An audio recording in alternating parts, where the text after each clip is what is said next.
నమస్తే భయ్య. YCP party అధినేత జగన్మోహన్ రెడ్డి గారు ఈరోజు రాప్తాడులో అయితే పర్యటన చేశారు.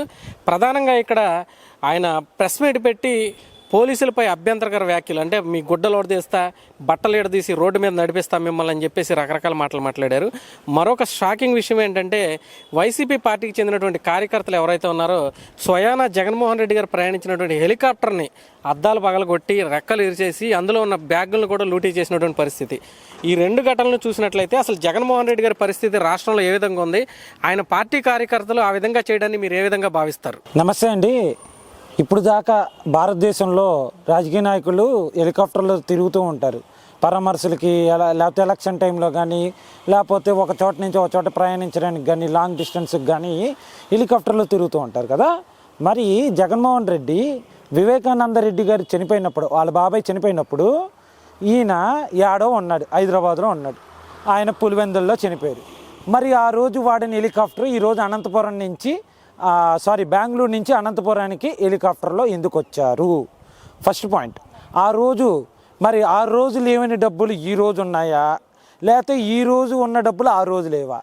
అంటే ఆ రోజు నువ్వు పార్టీ పెట్టావు, 2014లో ఓడిపోయావు, 19కి ఎలక్షన్కి ముందు నీ బాబాయ్ నువ్వు చంపుకున్నావు, చంపారన్నావు, అదన్నావు, గుడ్డుపోటు అన్నావు, మరి అవన్నీ చెప్పుకుంటచ్చు.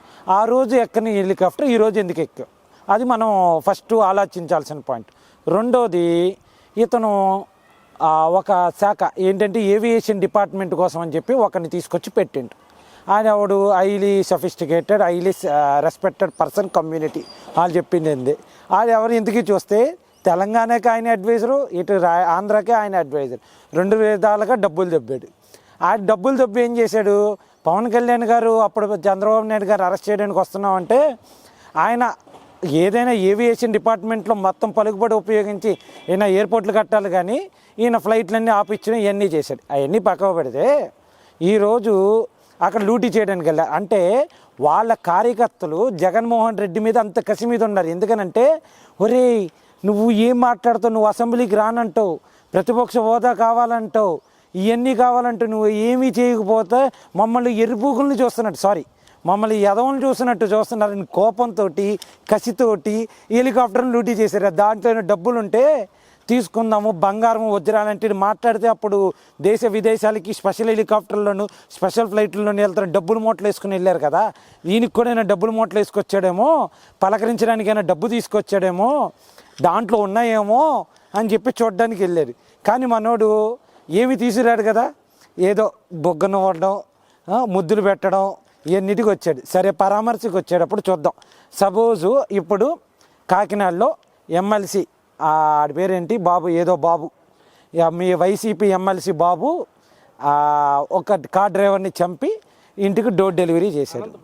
అనంతబాబు ఆ ఎమ్మెల్సీ అనంతబాబు ఒక ఎస్సీని, ఒక ఏదైతే ఉందో ఆయన్ని చంపేసి డోర్ డెలివరీ చేశాడు. అదే తెలుగుదేశం వాళ్ళు వెళ్తూ ఎంఎస్ రాజు గారు 5 లక్షల రూపాయలు, అంటే డబ్బు ఇస్తే మనిషి రాడనుకోండి, కానీ వాళ్ళకి కుటుంబానికి ఆర్థిక భరోసా ఇవ్వడానికి ఆయనకు డబ్బులు తీసుకుని వెళ్ళి ఇచ్చొచ్చాడు. మరి ఇప్పుడు చంపేశారని నిజంగా తెలుగుదేశం వాళ్ళు చంపారా అంటే లేదండి. వాళ్ళ కుటుంబ కలహాలు, అంటే వాళ్ళకి చిన్నానికి పెద్దానికి, అంటే మా సైడ్ బాబాయిలు పెదనాన్నలు అంటారు, రాయలసీమ భాషలో చెప్పాలంటే చిన్న ఆయన పెద్ద ఆయన, వాళ్ళ గొడవలు ఉండి వాళ్ళు చంపుకుంటే దానికి తెలుగుదేశానికి అంటగడు. ఇది బేసికల్గా ఏంటంటే వీడికి మసిపూసి మారేడికి బాగా అలవాటు కాబట్టి వాళ్ళు చంపుకుంటే దానికి తెలుగుదేశానికి వృద్ధిపారు చెప్పాడు. సరే, ఈ చావు అసలు మొన్న ఎలక్షన్ ముందు చంపేసిన వాళ్ళు ఇంత ఎలక్షన్ అయిన తర్వాత రిజల్ట్స్ వచ్చిన తర్వాత ఇంత చచ్చిపోయిన వాళ్ళు దాంట్లో ఎందుకు పరామర్శించలేదు? మరి ఆ రోజు ఢిల్లీ జంతర్ మంతర్ పోయి అక్కడ దర్బార్ పోరాటం అన్నాడు, అదన్నాడు, అఖిలేష్ యాదవ్ వచ్చాడు, బాంబ్ లాగా దెంగేనో ఏదో మాట్లాడుకున్నాడు, నీకు తెలుగు రాదు, ఇంగ్లీష్ రాదు, మ్యాథ్స్ రాదు, హిందీ రాదు. ఆ అఖిలేష్ యాదవ్ ఒక్కడే ఏమీ రాదు, బేసిక్గా దొందే వాడు. ఏదేదో చెప్తాడు, షేర్ మార్కెట్ పడిపోయిందంటే రాహుల్ గాంధీ ఇదంటాడు అదంటాడు, ఏదేదో చెప్తాడు. ఇద్దరు జోగి రాసుకుంటే బూడిదే కదా రాలేది, ఆడొచ్చి పరామర్శించాడు. అట్లాగే ఆ రోజు మిగతా రాష్ట్రంలో ఉన్న అందరి ఇళ్ళకి ఎందుకు పోలేదు నువ్వు? ఒక రాప్తేడికే ఎందుకు వచ్చావు పని కట్టుకుని? ఎందుకంటే చెప్పనా, తోపుతెడ్డి ప్రకాష్ రెడ్డి ఎవడో ఉన్నాడు కదా, వాడు వీడియో ఒకటి బయటకు వచ్చింది, దాన్ని డైవర్ట్ చేయడానికే ఈరోజు ఈడకు వచ్చినావా? ఓకే, ఆ బట్టలు కూడా తీస్తే ఫ్యాన్సీ ఏంటిరా బాబు. ఎవరికైనా ఇప్పుడు నాకు ఫ్యాంటసీ ఉంటుంది, నేను ఎదగాలి, మంచి పొజిషన్కి వెళ్ళాలి అని నాకు ఫ్యాంటసీ ఉంటుంది. ఎవరికైనా ఒక ఫ్యాంటసీ ఏముంటుంది, ఎదగాలి, లేకపోతే కారు కొనుక్కోవాలి, ఇల్లు కొనుక్కోవాలి, BMW కారు కొనుక్కోవాలి, ఈ యాపిల్ ఫోన్ కొనుక్కోవాలి అని ఒక ఫ్యాంటసీ ఉంటుంది. నీకేంట్రా బట్టలు కూడా తీసే ఫ్యాంటసీ ఏంటిరా స్వామి. పోలీసు వాళ్ళు బట్టలు కూడా తీసే ఆడి పేరేంటి హిందూపూర్ MP ఆడి పేరు గోరెంట్ల మాధవ్ లాగా బట్టలోడు తీయడం ఏంట్రా బాబు. ఈ బట్టలోడు తీసే ఫ్యాంటసీ ఏంది నీకు. పోలీసు వాడు బట్టలోడు మొన్న ఏది ఆఫ్టర్ ఆల్ ఒక MP అంటే ఒక MP అడ్మిన్ని వాట్సాప్ అడ్మిన్ అంటే ఆడ ఒక ఆఫీస్లో అడ్మిన్ కూడా కాదు, వాట్సాప్లో ఏ మెసేజ్లు పెట్టాలి ఏంటిది అనేది అవినాష్ రెడ్డికి పంపించి ఆయన ఓకే అన్న తర్వాత గ్రూపుల్లో ఫార్వర్డ్ చేసే ఒక పవన్ అనేవాడిని పోలీసు వాళ్ళు విచారణ రమ్మంటే నిన్ను ఎవరైతే విచారణ చేశారో ఆ DSCPకి నీకు శాల్యూట్ కొట్టిస్తా అంటే నీకు అసలు పోలీసుల మీద వ్యవస్థల మీద నీకు అసలు నమ్మకం లేదు. అసలు వ్యవస్థల్ని నాశనం చేయడంలో నువ్వు నంబర్ 1. సో అట్లాంటి నువ్వు పోలీసు వాళ్ళకి సెల్యూట్ చేపిస్తా, పోలీసు వాళ్ళు బట్టలోడు తీస్తా, సప్త సముద్రాల అవతల ఉన్న తీసుకొచ్చి నీవు మీ భర్తం పడతా. ఏంది స్వామి ఇప్పుడు నీలాగా చేయట్లేదు ఎవరు కూడా. సోషల్ మీడియా కార్యకర్తల మీద కేసులు పెట్టావు, మీ ఓళ్ళ మీద కేసులు పెట్టారు. ఎవరు పెట్టారు, ఏమని పెట్టారు? మహిళల్ని అభ్యంతరంగా పోస్టులు పెట్టడం, వాళ్ళని బూతులు తిట్టడం, లేకపోతే జడ్జిల్ని తిట్టడం, అలాంటి వాళ్ళ మీద కేసులు పెట్టారు. అంతే తప్ప ప్రశ్నించినందుకు మేమేం పెట్టలేదే. అలా అనుకుంటే ఆడి పేరేంటి కేసర్ అంట, ఫ్రాడ్ క్యాటరో బొర్రాడ్ క్యాటరో ఆడి కేసరే, విజయ్ కేసరి. వాడి మీద ఈ పాటికి ఎన్ని కేసులు పెట్టాలి? వాడి మీద ఎన్ని కేసులు పెట్టాలి ఈ పాటికి చెప్పండి. ఆంధ్ర బ్రాడ్కాస్టర్ అంటాడు, వాడు ఏం మాట్లాడతాడో తెలియదు. వాడికి సింపుల్ ఎగ్జాంపుల్, ఇప్పుడు దావోస్ పర్యటనకి ముఖ్యమంత్రి IT మినిస్టర్ పవన్ కళ్యాణ్ ఎందుకు వెళ్ళాడండి? పవన్ కళ్యాణ్ ఆ శాఖ మినిస్టరా చెప్పు? అదే అట్లాంటి వాడి మీద కేసులు పెట్టచ్చు, కానీ మేము పెట్టలేదే. మేము చూసి చూడనట్టుగా వదిలేసాం. మరి నువ్వు అంటే నీ ఇంటి ముట్టడికి వస్తే నువ్వేం కేసు పెట్టావు? మా TNTUC వాళ్ళ మీద, మా TSNV వాళ్ళ మీద, TNSF వాళ్ళ మీద బలాత్కారం కేసు పెట్టావు. అంటే నేను బలాత్కారం చేయడానికి వచ్చా అంటే నువ్వు మగ అంటే ఇప్పుడు నువ్వేమనుకోవాలి?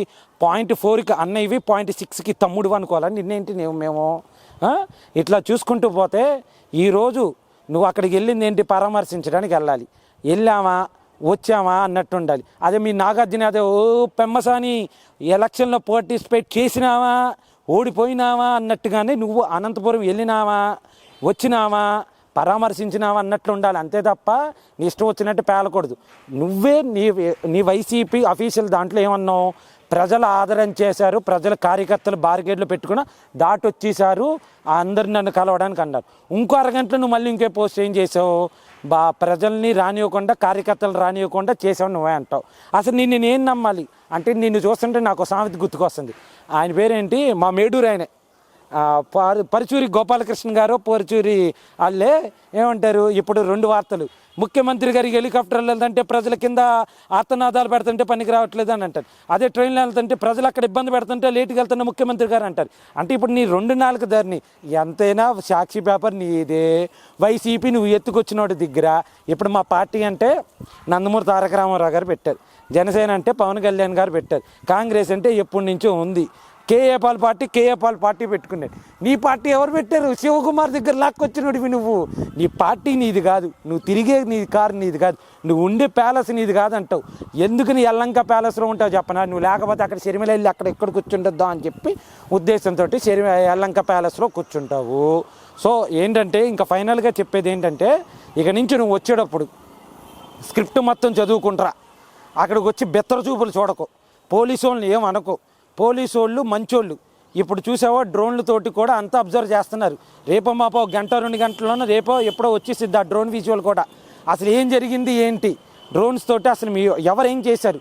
నీ కార్యకర్తలు చేశారా, లేకపోతే వేరే వాళ్ళు వెనకాల నుంచి ఉసిగిప్పులు చేయించారా? అన్నీ బయటకు వస్తాయి. అప్పుడు నీ మొహం పెట్టుకుంటావు. అసలే మొహం గుడ్డు సున్నా కోడిగుడ్లాగా ఉంటుంది. మళ్ళీ నువ్వు బెత్తర చూపులు చూసావు అనుకో, మేము చూడలేక నవ్వాలి. సో ఏంటంటే ఇక నుంచైనా శుభ్రంగా వచ్చామా, పెట్టుకున్నామా, సభ పెట్టామా, మాట్లాడామా. ఆ బట్టలు కూడా తీసే ఫ్యాంటసీ ఏంది స్వామి? పేరు నాని అంటాడు, అది ఏంది స్వామి అని అంటాడు. ఇంకోటి ఎవడో వచ్చి బట్టలు కూడా తీసే ఫ్యాంటసీ ఏంది స్వామి? ఆ ఫ్యాంటసీలు ఆపండి. మామూలుగా మనుషుల్లాగా బతకండి, మనుషుల్లాగా ఆలోచించండి. అంతే తప్ప ఫ్యాంటసీలు వద్దు. ఆడి పేరేంటి? గోరంట్ల మాధవ్ అవుతావు మళ్ళీ నువ్వు. రేపా మాప ఎవడో నిన్ను మొన్నే అందగాడన్నావు, వంశీ అందగాడు అన్నావు, ఆడేమో జుట్టుకు రంగు పోయి ఏదేదో ఎట్లా అని అన్నాడు. రేపు విడతల రజని మా మొక్క, అసలు మా మొక్క విడతల రజని, మా మొక్కని ఏమంటావో ఏమో కానీ భయం వేస్తుంది అయ్యా. నువ్వు వచ్చిన ముందు ఈ సంగతి కాదు, ఎలక్షన్ అయిపోయిన తర్వాత రిజల్ట్స్ వచ్చిన తర్వాత చచ్చిపోయారన్నావే, వాళ్ళ ఇళ్ళకి వెళ్ళి పరామర్శించు, ఏదైనా డబ్బు సాయం చేయి.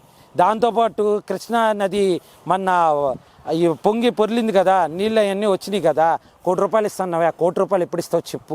అలాగే నీ ఫర్నిచర్, గవర్నమెంట్ దగ్గర నుంచి ఫర్నిచర్ ఉంది, అది ఎంతైతే కడతానో ఆ డబ్బులు కట్టు ముందు. ఓకే, ఇవన్నీ కట్టి ఇవన్నీ చేసిన తర్వాత ముందు ₹1,00,00,000 మాత్రం ముందు ఇయ్యయ్యా, ముందు ఇయ్యి. దాంతోపాటు ఫోన్ లేదన్న ఫోన్ కొనుక్కో ముందు. ఫోన్ కొనుక్కొని రాష్ట్ర ప్రభుత్వం ఏం చేస్తుంది, లోకేష్ గారి అకౌంట్ని ఫాలో అవ్వు. నిన్నే పోస్ట్ వేశారు ఆయన, డ్రోన్ విజువల్తో ఎక్కడేం చేస్తున్నారని, పొలాల మధ్యన తాగుతున్నా సరే అట్లా చేయడం తప్పురా బాబు అని చెప్పి చెప్తున్నారు. మొన్న విజయనగరంలో ప్యాక్ ఆట ఆడుతుంటే లారీలో పట్టుకుని అరెస్ట్ చేశారు. ఇట్లాంటివన్నీ ట్రాఫిక్ ఎక్కడ ఉంది, ట్రాఫిక్ ఎంత ఉంది ఏంటిదని డ్రోన్తో చూస్తున్నారు. ఇసుక ఇవన్నీ నీకు నీ ఫోన్లో వేసుకొని చూస్తే తెలుసుద్ది. సో అంతేకాకుండా నువ్వు వచ్చి ఎడాపెడా ఏమీ మాట్లాడు, మాకు నీ పరువే పోతుంది. నీ కార్యకర్తలు నేను సపోర్ట్ చేయలేకపోతున్నారు. ఆఖరికి ట్విట్టర్లో చికాగో బాచి అని ఒకడు ఉంటాడు, వాడు ఏదో మాట్లాడతాడు. ఆ సైలెంట్ సింగర్ అంట, వీళ్ళందరూ ఏమైపోయారయ్యా, వాళ్ళు లేస్తే మనుషులం కాదంటారు, నువ్వు లేస్తే మనుషులు కాదంటారు. వాళ్ళందరూ చచ్చిపోతున్నారు నిన్ను కవర్ చేయలేక వాళ్ళు చచ్చిపోతున్నారు. నా కోసం కాకపోయినా నీ కార్యకర్తల కోసమైనా ఆలోచించి నువ్వు ఎట్లా పడితే అట్లా మాట్లాడు మాకయ్యా, వాళ్ళు బాధపడతారు.